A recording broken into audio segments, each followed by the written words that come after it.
Welcome, Dr. Thipe. Thank you for joining us today and sharing your work. Dr. Thipe is a lecturer in African Studies at the University of Cape Town. Her primary fields of study include land tenure, African cities, local governance systems, race and racial formation, and feminist studies. Thipe earned her doctorate from Yale in History and African American Studies and also holds degrees in History, Gender Studies, and Political Science from University of Cape Town and Macalester College. Her PhD dissertation, Black Freehold, Land Ownership in Alexandra Township, 1912 to 1979, won the Yale Afro-American Cultural Center's Award for Outstanding Graduate Research in the African Diaspora. She previously worked as a researcher in the UCT Law Faculty Center for Law and Society. Thank you for joining us. Thank you for agreeing to share your work today. Just a few housekeeping things. We usually have about 30-35 minutes for the presenter, but feel free, I won't rush you. But we would like to have at least 15-20 minutes for a discussion. So once you're done, we'll say after around half an hour, I'll give you a reminder and we'll take it from there. So whenever you're ready. Okay, that's great. Thank you. I'm struggling with this screen share. Okay, here we go. It looks like it might be. Yeah. We can see it, yeah. Okay, and I'll switch on my video as well. I'll stop my video because just in case, I don't know how the UCT connection is going to be today. So I'm just going to stop the video for the time being. Okay, I'm not sure what you're seeing. If I open up the PowerPoint presentation mode. Okay, great. Yeah. Let me just see how to get my video there. Okay, there we go. Start video. Okay, yeah. Okay, coming up. Okay, great. Yeah. Well, thank you so much for coming to this lunchtime seminar. I'm excited to chat with you all. I unfortunately joined campus at a time where I haven't had a chance to meet a lot of you in the history department. So it's lovely to get to spend this brief time together. The title of my talk is a bit misleading around the content of today's seminar, but I'll weave together the connections as we go along. It fits within the broader scope of my research and work. And so we can talk a bit about the connections between native administration and freehold Black land ownership in Johannesburg.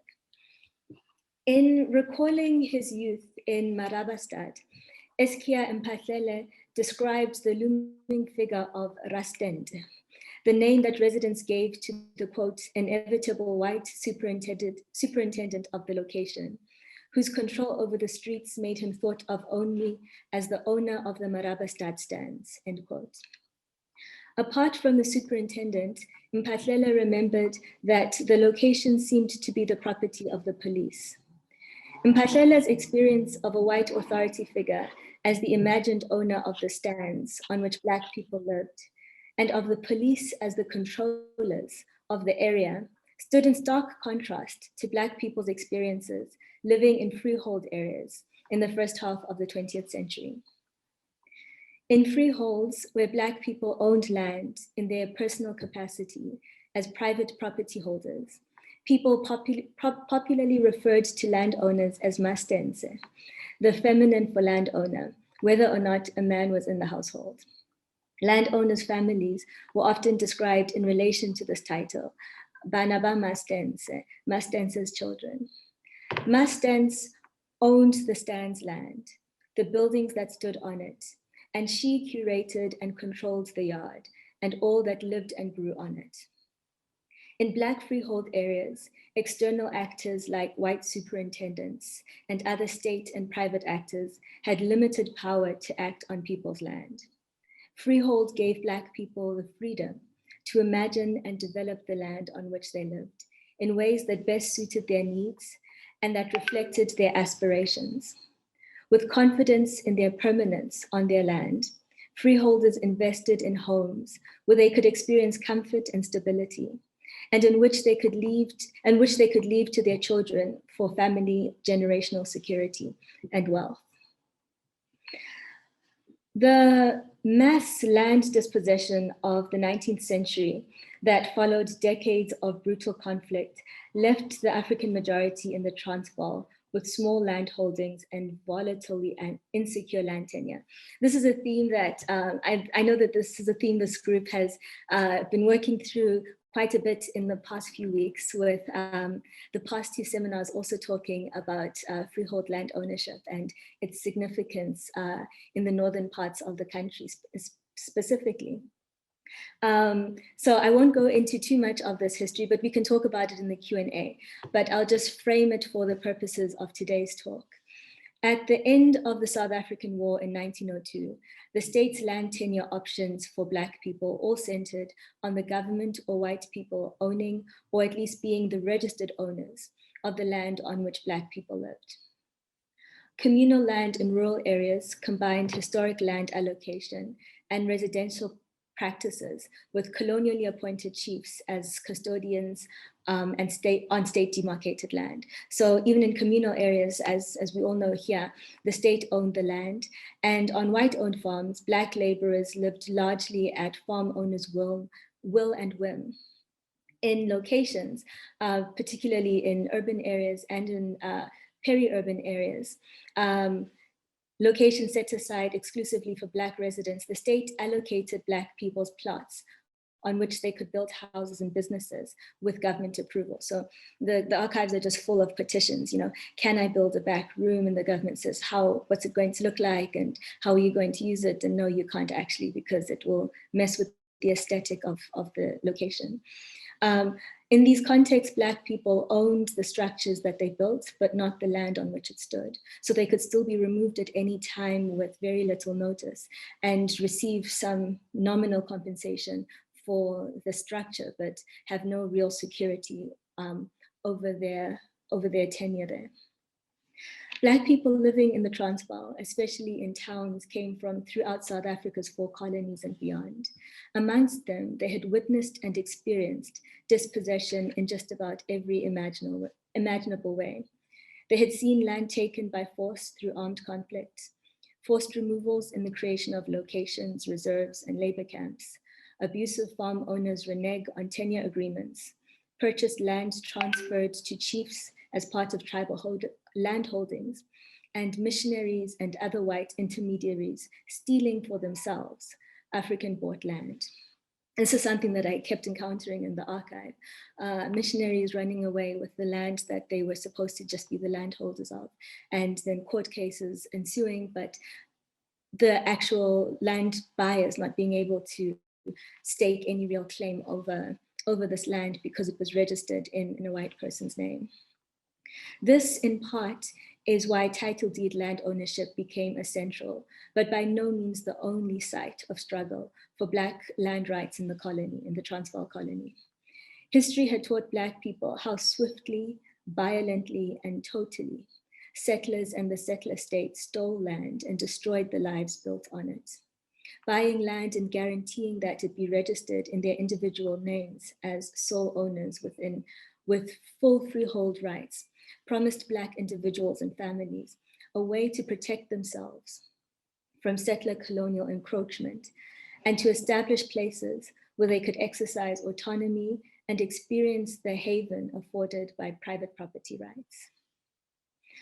So just a prime illustration of the struggle for freehold rights, on April 4th, 1905, the Supreme Court of the Transvaal handed down its judgment in the Edward Seu versus Registrar of Deeds case, affirming Black people's entitlements to register land in their own names in Deeds Office.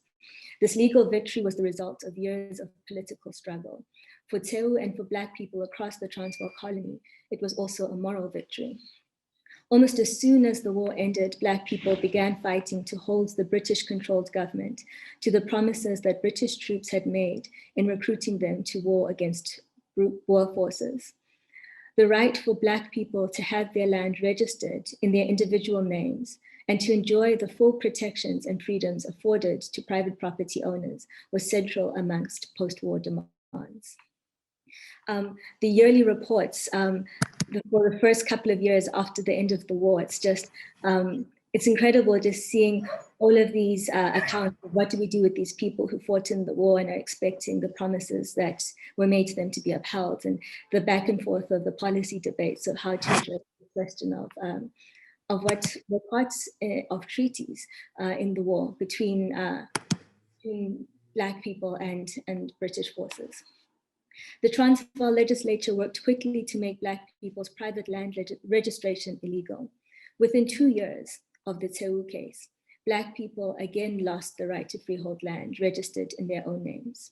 Before this undoing though, Everton, Lady Selborne, and Sophiatown were all proclaimed as Black freehold areas in 1905. So within just a few months of this court case allowing for land registration, people were ready. Townships were being proclaimed within months, and these would be the center of freehold land ownership for the next 6 decades in the Transvaal. Alexandra was proclaimed as a white freehold area in 1905. But when the frequent flooding and damp in the area caused disease and other what they called nuisances and menaces at the time, white owners were slow to purchase in the township. And Alexandra was reproclaimed for, quote, native and colored freehold in 1912. In a testament to the government's commitment to making towns sites of white supremacist exclusion, these freehold areas were outside of the original town boundaries and intended to keep Black people on the physical, economic, and social outskirts of town life. So at the time when all of these freeholds were proclaimed, they were far enough from the city center that it seemed they would stay peri-urban areas. And the problem comes as Johannesburg grows and they draw nearer and nearer to the outer limits of the city. So the focus today is on photographs of Alexandra Township that show people using and enjoying and articulating what the meanings of land were for themselves through photographs of themselves and their land. So Native administration with this project of photography in what by the mid-20th century was ostensibly Johannesburg, comes about in the trajectory of my work career. So my career started working around what the Constitution calls customary law, focused on rural areas around questions of coloniality, of law, and the creation of tribal administration and chieftaincies and tribes. But my real interest in this is around race and racial formation, how the states legislated the meaning of native and gave meaning to this from the end of the South African War up to the end of apartheid. What did it mean to be native, and how did the state make this real? So I look at court cases, at policy documents, at a range of different documents about how the state tried to make this category of native meaningful in the South African landscape. And alongside this, I look at how Black people were articulating their own racial identities as they were being treated as native, how they were constructing social, political, economic, cultural identities and making these real for themselves, both in their interactions with the state and amongst themselves and larger South African society. So I'm looking at Alexandra here in this broader context of racial formation, state making and identity making in the early to mid part of the 20th century, ending in the 1960s when freehold is undone in Alexandra. So for the first few decades of its existence from 1912, Alexandra residents called it no one's baby. The township fell outside of municipal boundaries, which meant that the government played a limited role in oversight and support of the area. By and large, the township was governed and run from within by its residents, largely by its residents, almost exclusively funded by taxes paid by landowners. And with virtually no assistance from the state in the running of the township until the 60s when the state takes over the land and claims ownership of the township. and run by the Alexandra Health Committee, which was made up of a white executive, elected Black representatives, and a Black staff of health inspectors and other professionals. So this is one of the yearly pictures of the Alexandra Health Committee, and it gives a sense of the extent to which the face of governance in Alexandra Township was largely these professional Black men who were health inspectors and who were other professionals who formed the bedrock of administration and governance in the township.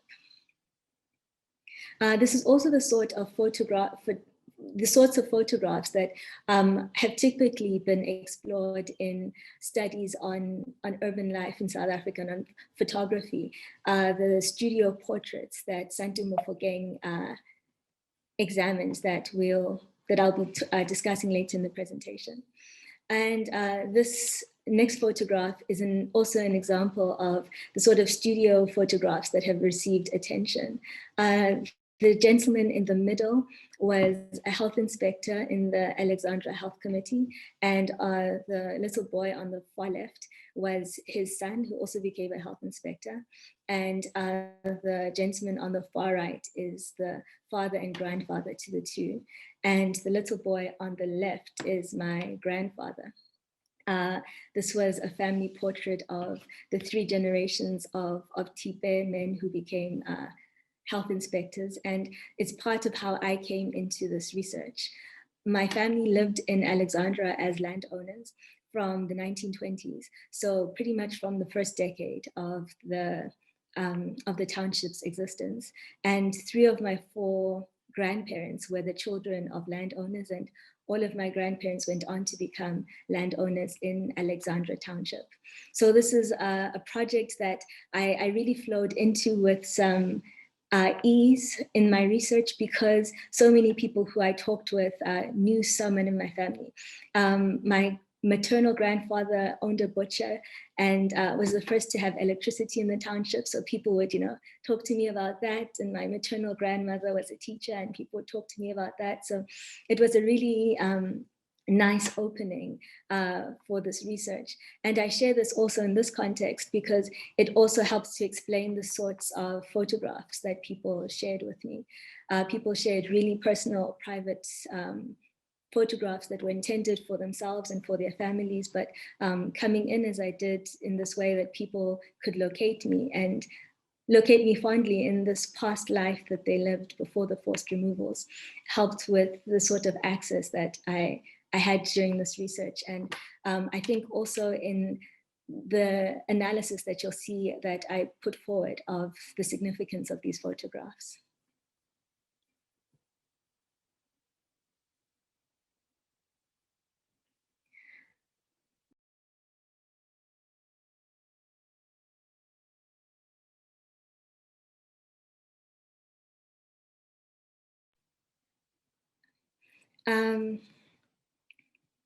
So these are also just, these are examples, further examples from people who grew up in Alexandra of the sort of typical photos that have received attention, the very formalized choreographed studio photos of special occasions like weddings, but also people marking who they are in specific moments. In the South African context of anti-Black repression and white supremacist control, freehold plots offered owners physical and social spaces of self-assertion and creative expression. The structures and yards that owners developed both shaped and reflected their and their tenants' patterns of production, consumption, communing, entertainment, and spirituality.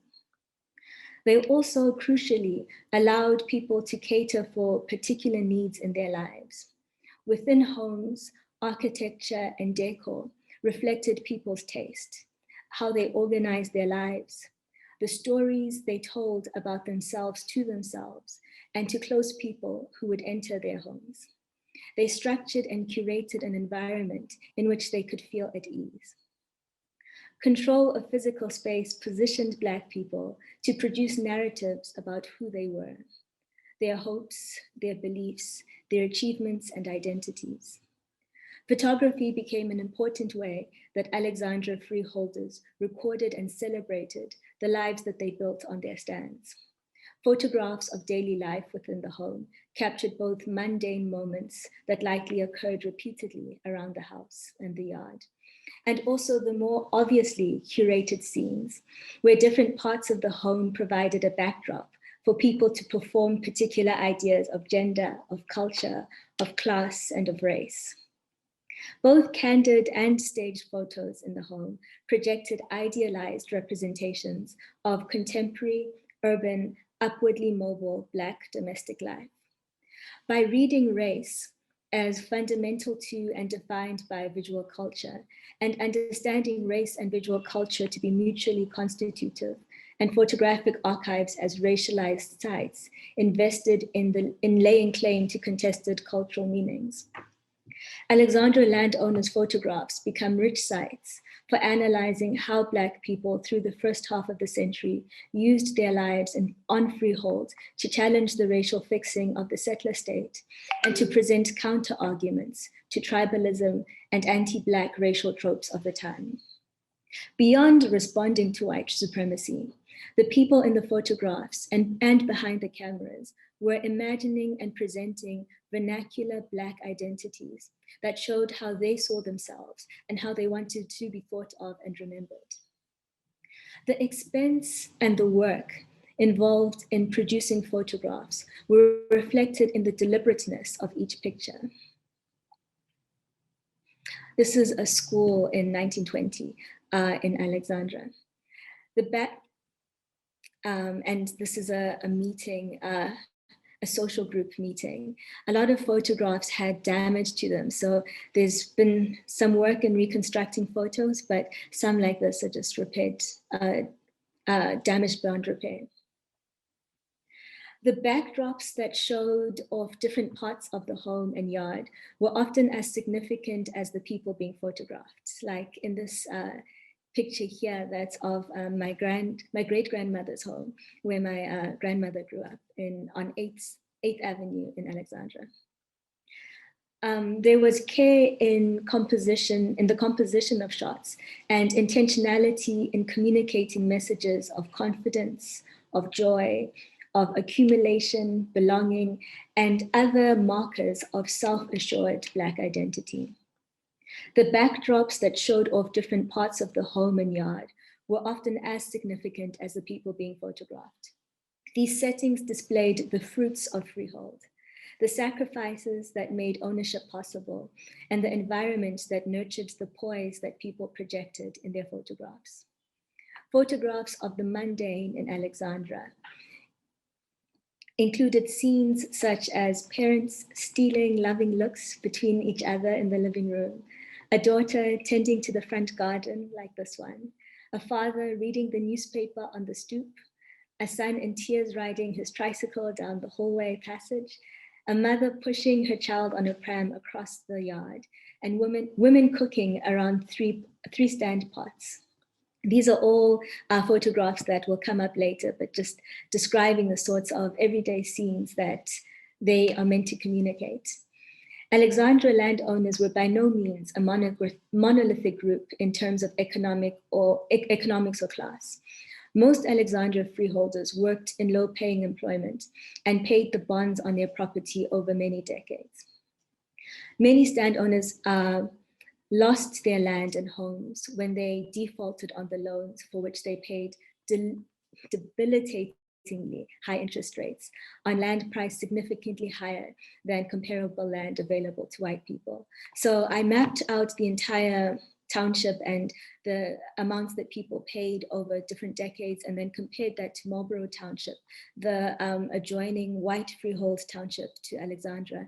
And Black people were paying significantly more for their plots, in part because there were so few freeholds, so there was opportunity to hike up prices, and also because Black people were excluded from formal financial markets, so they had to take out often predatory loans that were in the double digits in the 1910s, which is obscene compared to the interest rates that white people were paying. So most Alexandra landowners spent almost a lifetime paying off their properties.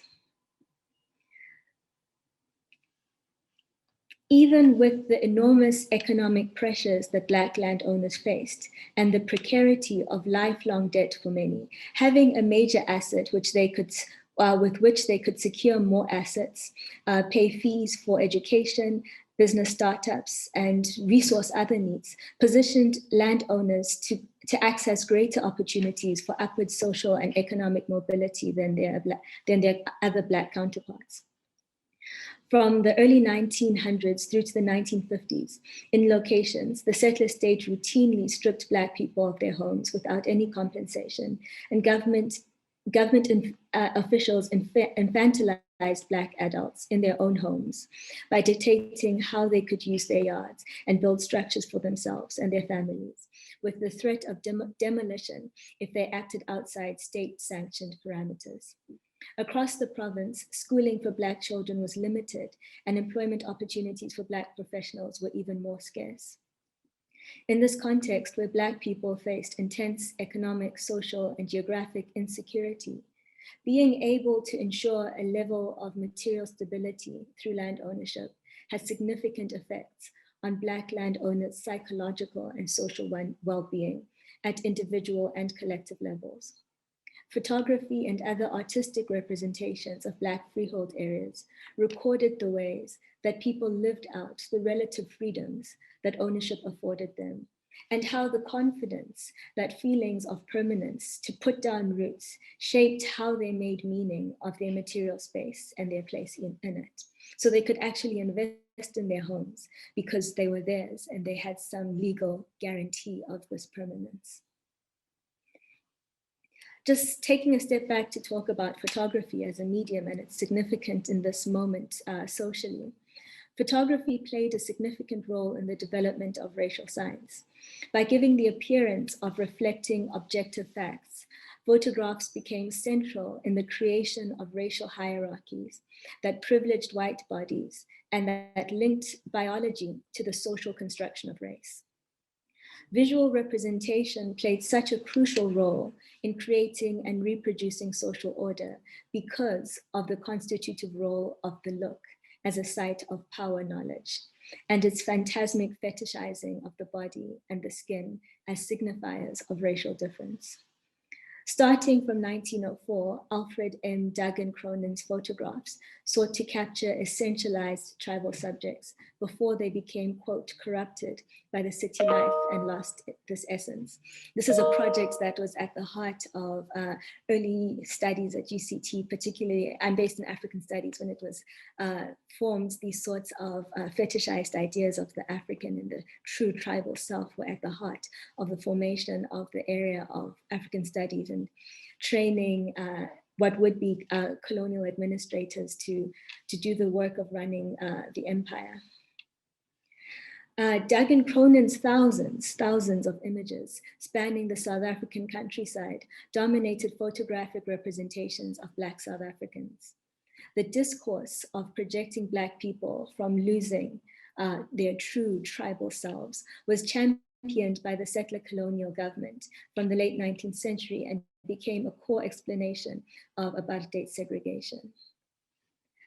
Santu Mofokeng's Black photo album, Look at Me, 1890 to 1950, demonstrated the power that recovering lost and forgotten photographic archives can have on the ways that race and racial identities are imagined, discussed, and presented in the visual arts. Mofokeng's compilation of 19th and early 20th century urban working and middle-class family portraits interrogated dominant representations of Black people in South Africa and problematized the constitution of the archive itself. These are popular images that have been circulating for the past 20 years in South Africa, trying to reconstitute the Black photographic archive at the turn of the 20th century. Taking up a similar position and objective, African-American scholars have traced the production of Black commissioned photography and theorized its significance in the landscape of earlier 20th century race making in particular nation states and geographies, but globally. Where Black people commissioned, sat for, or took photographs of themselves, they were cognizant in using the power of visual representation and telling stories about themselves as subjects. In these photographic representations to the answer of Frantz Fanon's question, in reality, who am I? It's worth considering Stuart Hall's reminder that Fanon's analysis of power in looking and seeing did not exist solely in the relationship between Black and white. Rather, Fanon's emphasis was on, quote, the split or divided self, the two sides within the same figure, the colonial Negro, end quote. The idea of the two sides within the same figure become especially poignant in former Alexandra landowners' photographs that I collected from people's personal family collections and that were commissioned by the sitters or taken in the home by loved ones. Themes of interiority that may not be immediately apparent upon looking at the photographs are communicated through their historicizing. As personal possessions, the photographs became political in the most intimate of ways. As statements and affirmations made to family, to neighbors, and to the sitters themselves. While these photographs challenged racist stereotyping, they were produced for Black audiences to tell the sitters, their families, neighbors, friends, stories about themselves, and to further constructions and projections of who they were to those closest to them. So these weren't produced for white audiences. These weren't produced as responses to the outside world. These were produced as representations for people, for themselves, and for the people they cared about most and shared their lives with. So they carry a different sort of meaning to the sorts of studio photographs that popularly circulate. This is the interior, the different view of this same stoop here.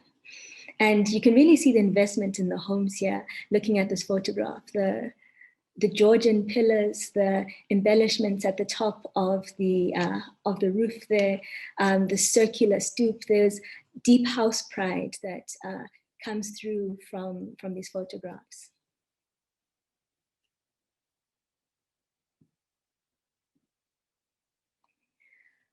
So to give a sense of Alexandra yards themselves, I'm going to wrap up. I see time is moving and we can pay more attention to the photographs in the Q&A. But individual stands in Alexandra was significantly larger than stands in Sophiatown, which was the other freehold close to Johannesburg. There were 2,588 stands that made up Alexandra Township, most of which measured between 140 by 80 feet and 140 by 50 feet. I couldn't really wrap my head around what these numbers meant, so I looked it up. And the largest stands, the 140 by 50 stands, are about a sixth of the size of a FIFA football pitch. So the standard size of a football pitch in a stadium is about 6 stands in Alexandra, to give a sense of the scale of these peri-urban stands. The relatively large stands offered owners enough ground to comfortably practice subsistence farming, keep livestock, rent out rooms to tenants for additional income, and still build 2 to 3 bedroom houses with outside toilets and communal spaces for work and for leisure.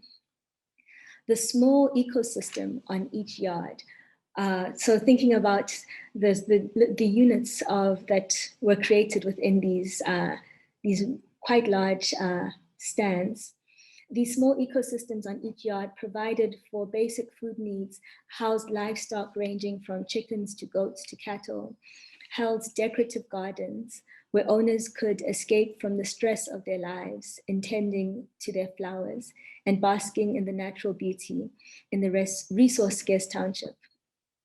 And they nurtured small communities made up of families living in the back rooms and in the house.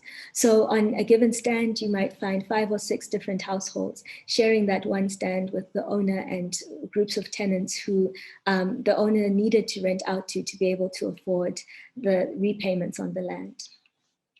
Photographs of people in their yards show them engaging in a range of activities in these outside spaces. Popular outdoor scenes included immaculately dressed people, like in this photograph here, posing in front of their gardens. Everyone in these photos is immaculately dressed, always very stylish. They're fun to engage with. The well cared for plants in these shots signal house pride and a level of domesticated natural abundance.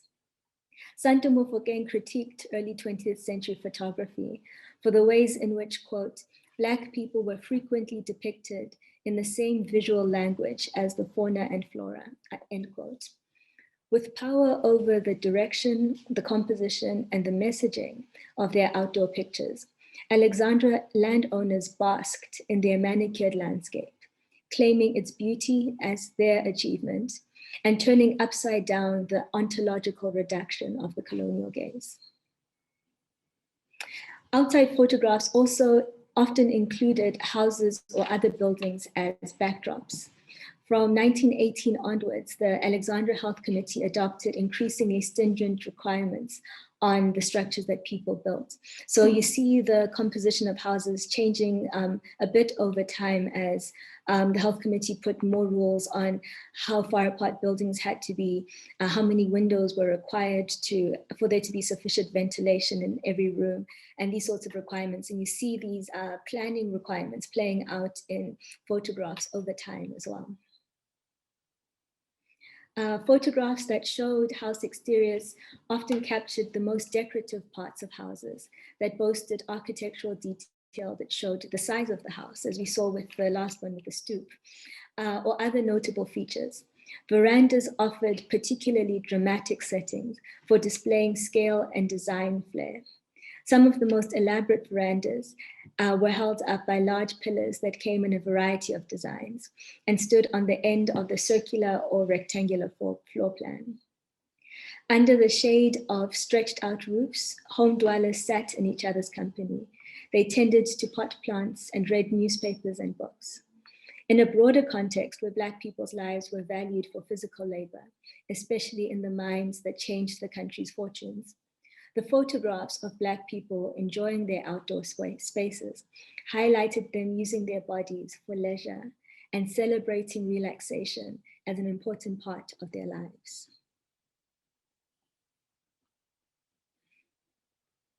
Here's just another example of people communing outside. And again, even though they're sitting in quite a relaxed place, they're dressed to the nines. Consistently, everyone is putting forward their most idealized representations of themselves in their photographs. And again here, even as people are posing, the backdrop of the house is clear, of the manicured grass behind them, of the fence, of the rose bush behind them. These are choreographed to highlight the best parts of people's homes and the integrity of the houses that they built. So moving to the interior, what we see in interior photographs of homes. Although the first homeowner in each plot had complete freedom over the type of house that they built. So there's enormous variety in Alexandra, or there was. So it stood in stark contrast to locations where everything was standardized and set by the state. There were a few floor plans that became the standard around which most homeowners modeled their houses. So typically houses were rectangular shaped and they had a long hallway that ran down the middle of the house, connecting the doors on the furthest ends. So usually the dining and living rooms were the first rooms as one entered through the front door. And the kitchen was the first room as one entered from the back door that often led into the backyard. This layout spatially divided the house between the kitchen and the bedrooms, where people generally spent most of their time, and the living and dining rooms, which were generally more formal and signaled an important occasion. Kitchens were often the largest room in the house and the place where families gathered together as a whole the most often. One family member of a former Alexandra resident recalled that the kitchen in their home in Alexandra was about the same size as the entire four-roomed house to which they were moved in Diepkloof during the forced removals, just to give a sense of the size of some of these homes. Photographs of people in their kitchens usually featured many people gathered together and looking happy in each other's company. Many of these photographs were of lively mixed groups. Lively mixed groups of adults and children sitting around a meal, talking and interacting with each other. These images point to the value placed on communalism and shared time as a family, and the domestic interior as a setting for developing and maintaining interpersonal relationships. Unlike kitchens, which almost universally served as a site of communing in similar ways across families, households' relationships to and use of dining and living rooms differed significantly in terms of how each family organized the activities that brought them together. So some families appreciated the living room because they read stories together on Sundays or they read the newspaper together. One family who I interviewed, they were a particularly musically oriented family, and they posed for a picture of the children and mother standing around the father as they all sang and he played the organ in their living rooms. People really invested in homes that could even hold organs, and the sort of family life that they imagined they created through the organization of their homes. Other households invested in large couches on which well-dressed adults posed formally as they were photographed. As Atokeson explains, quote, although space gives the impression of being a mere container, its dimensions are in fact produced by what it contains, while it also reconfigures and rearranges the contained elements, end quote. The pieces of furniture in which people invested the most money in their homes, the size of different rooms, and the informal features, and the internal decor features within rooms offered intimate insight into different families' interests, values, and aspirations. I'm now coming to the conclusion, last paragraph. For many families, these prized possessions were among the many things that they lost during the forced removals, either because they could not be moved, they could not fit in their new four-roomed houses, or they were lost or destroyed in their expulsion from their homes and the move. The photographs that they took of themselves enjoying private moments with their loved ones in their homes were the only physical remnants of their lives in Alexandra. Thank you, Thuto. Thank you. Thank you for the lovely presentation.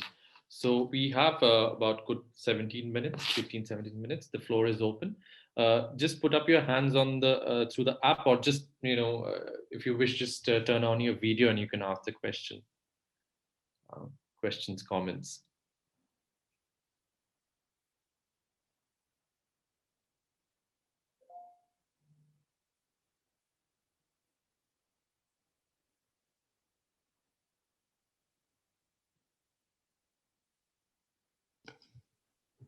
I have a question, if I might ask it. Please go ahead. So that was really very interesting, and I loved your use of the photographs and your analysis of the photographs. At one point, you said that the treatment of a yard of landowners and the restrictions on their use of their yards and their houses by the presumably mostly white officials was infantilizing. And I was wondering whether the word infantilizing was your term, or was it the word that interviewees used? I mean, we're quite familiar with the effects of the attack on the status of respectable Black South Africans, African and coloured South Africans before and under apartheid.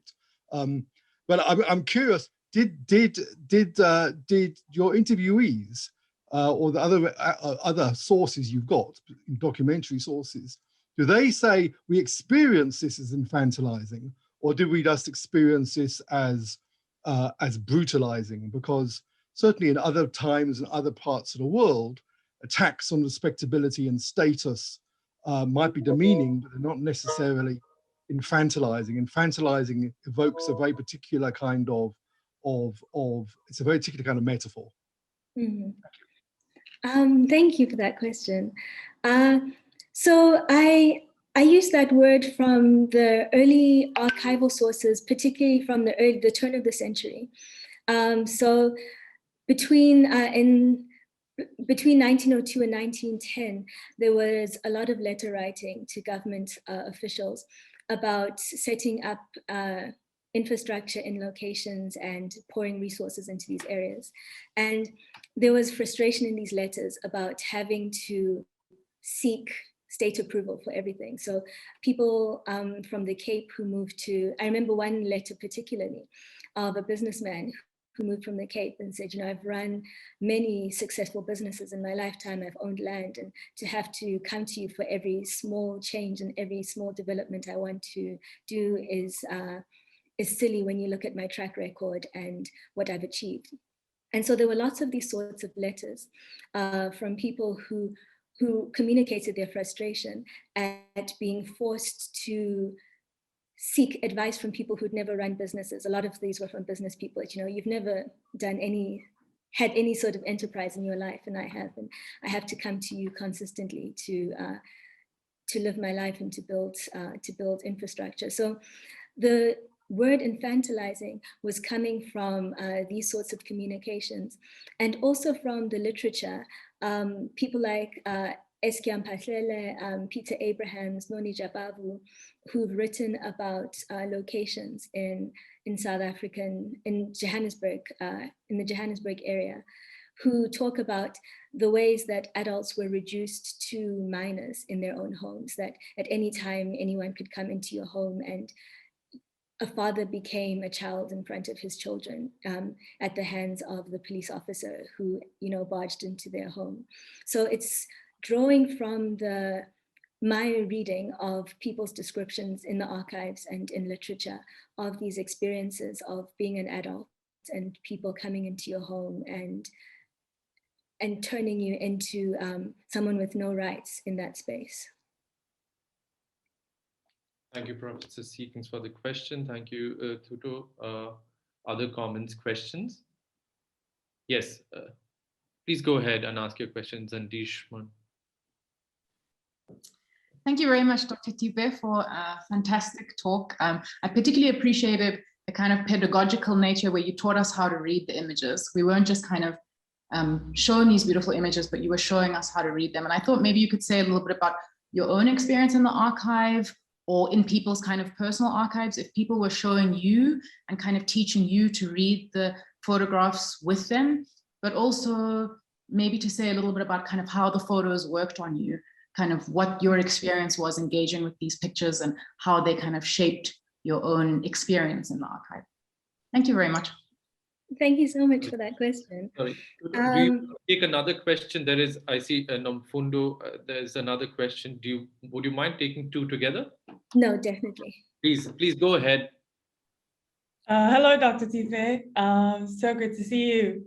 So my question is coming from like a constitutional law perspective, in the sense that what I love about your work is that it shows the ways in which, in some ways, a right that is now, quite rightly being subject to a lot of critiques, so the right to property, was in some ways subverted by Black people to sort of claim or fight, or like as an instrument of resistance. And I just wanted to ask you, like, where do you place this research and this work within the larger context of, rejecting the right to property as a liberal ideal and as something that is innately un-African? So where are you placing sort of this work there, and how are you dealing with these tensions?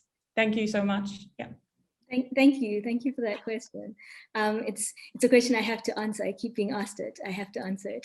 Can I take these two together and then move to the next? Yes, please. We'll take another round after this. I loved working with these photographs because it was a joy. So much of this work around history of documenting the history and studying the history of Black people in South Africa, it's so traumatic, and it's so, it breaks you, because what people have survived and what they've been through is just unimaginable. And then you come across these photographs where people carved out and secured the space for themselves, the social, political, economic, cultural space that they had some control over. And just seeing Black people reveling in the security, in their freedom, in their upward mobility, it was a joy. And working with people in their homes, because almost all of my interviews were traveling to people's homes. And so it would be the introductions, you know, I'm so-and-so's child, get out of here. She was my English teacher, you know, so that, and then them opening up. It's similar to, my experience was similar to what Santi Mofokeng described, of people opening up their these boxes, like shoe boxes or something like that, and then talking you through it. You know, this is my 7th birthday, and, you know, everyone had come over, and, you know, narrating the whole experience behind it. So it was a joy in hearing people reliving some of their happiest moments, and getting to do that with them was really, oh yeah, it was incredible. So they taught me how to read it by contextualizing them, so that you could have a sense of how they were using the space and why they were positioning themselves the way that they were. And getting insight into people's personalities and their family dynamics, you also understand why their dining room table was so big when they were a family of 4 and they had, you know, a 12-seater dining table. And you get these sorts of insights into how they were organizing their lives. And I have used that contextualizing information to help me read this archive as a collective, and to try use this to speak to insights. That then it's going to connect me to Nomfundo's question of what to make of private property rights in South Africa. And freehold is the founding sin of South Africa that begot all other sins. That is the inheritance that has led us today to the Zondo Commission. It's the founding sin of the country, of the settler state. So I'm not trying to fetishize private property in this work, but rather to show how people used what tiny avenues were available to them to act against the state. One of my big questions when I started this research was, what was so threatening about Alexandra Township and Black freeholds generally, that the state felt it needed to invest the type of resources it did in doing away with this. If you think about the expense of moving people, of demolishing homes, of creating those 4-roomed allocation houses in Alexandra, in District 6, in Sophia Town, in Lady Selborne, it's an incredible investment of resources. So the question is, what was so threatening to the state to make this sort of investment? And I think that this texture that I'm coming through in the photographs and in the narratives that people present is the threat of an alternative way of being in South Africa, that white supremacy rests on people only being able to imagine one way of ordering the world. And this is showing an entirely different universe is possible. And the threat that posed to the white supremacist order launched the sort of attacks, the violent attacks that we see on people in doing away with freehold in their homes. Like, people were literally put on trucks with all of their belongings and sent to Soweto, to Meadowlands, to all the places that they were sent. So that's to contextualize what I'm doing in this research. And I know it's not a satisfactory answer. I'm looking at time and seeing hands also. And I think we can have a conversation about liberalism and who can lay claim to this global order that was the product of interactions between people around the world, that Europeans so successfully laid a universal claim to, when really it was interactions and theorizing and resistances and struggles across the world that birthed what was understood in the 20th century as liberalism. So I think that's a broader conversation that we can have. And if there's time, maybe we can have it after, after here, but I see that there are other hands. Thank you for your questions. Yes, Palesa and then Jessica will take another round of questions. Please go ahead. Dr. Thipe, thank you so much. Appreciate it, and I really enjoyed your presentation. I'm just wondering, I'm thinking about how we think about, or maybe I should not say we, but definitely I think about, the middle class in South Africa today, and how in many ways, I think about how they're able to insulate themselves from the sheer brutality and hardship of what it means to live in South Africa. Today, as a Black person living in maybe contemporary Alex, Soweto, and Kagiso, right?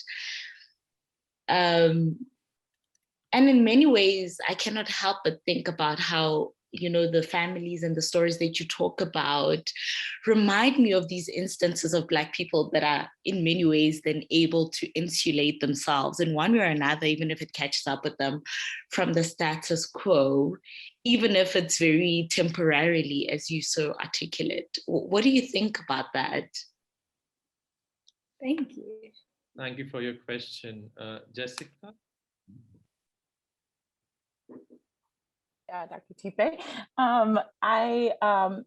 You mentioned in the talk, the connections to African Americans abroad and what African American scholars, and I couldn't help but think about your approach to photographs in relation to other scholarship on this kind of broader Black Atlantic visual culture. I'm thinking of work like Tina Campton.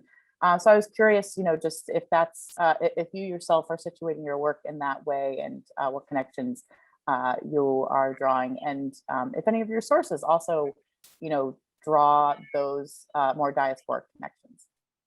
Thank you. No, absolutely. These are all people. So this is a paper that is full of those are all the people I'm referencing. So I have a whole chunk that time didn't allow me to read here. Looking at, so from Du Bois forward, from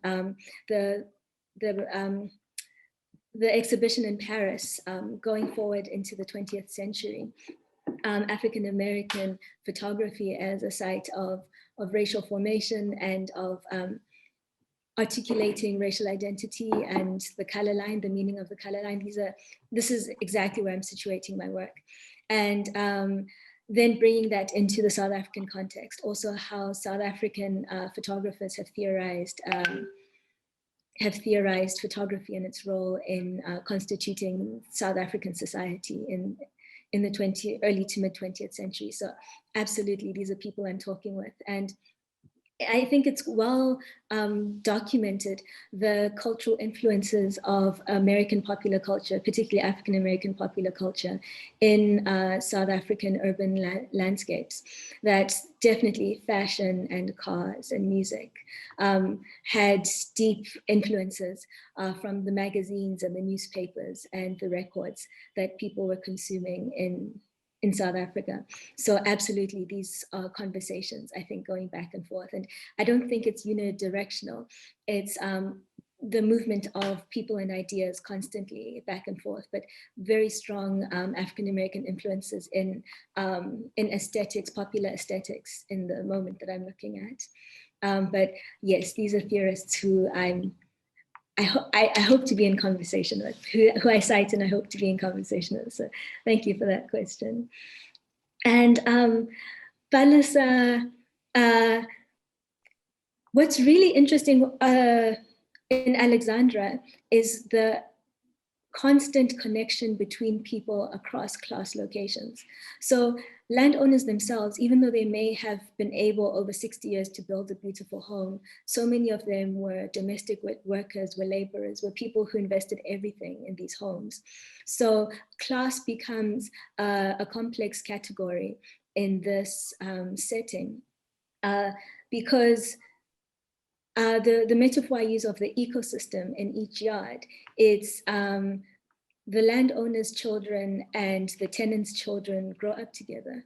They literally share a yard. They share space where they play, where they learn, where they grow, where they figure out who they are and what their society means and all of that. So there are these deep connections in Alexandra that connect cross sections of people from throughout the region. Because it's so close to Johannesburg, it's people from throughout the Southern African region and beyond who are living here. So today in middle class relations to different class positions, I mean, this is not an area that I study, so I'm speaking speculatively here, but I would be curious what people's financial situations are when you think about the sort of debt that is often referred to around Black upward mobility in South Africa, that debt was such a part of Alexandra land owning, and it was necessity. It was the only way to become a landowner. But I am curious today if we take debt seriously and what the implications are for stability of what is called the Black middle class in South Africa. Is that answering your question? Very much so, thank you. Thank you, Dr. Thipe. Unfortunately, we are at the end of our scheduled hour. I'm sure people have more questions. I'm sure the conversations will carry on. Again, thank you very much for your time and sharing your work with us, and look forward to having a longer conversation. And thank you everyone for joining us. And usually we have our seminars on Wednesday lunch at lunchtime. So please, you're welcome to join us for our next set of seminars. The schedule is available on our website. Thank you. Thank you, everyone.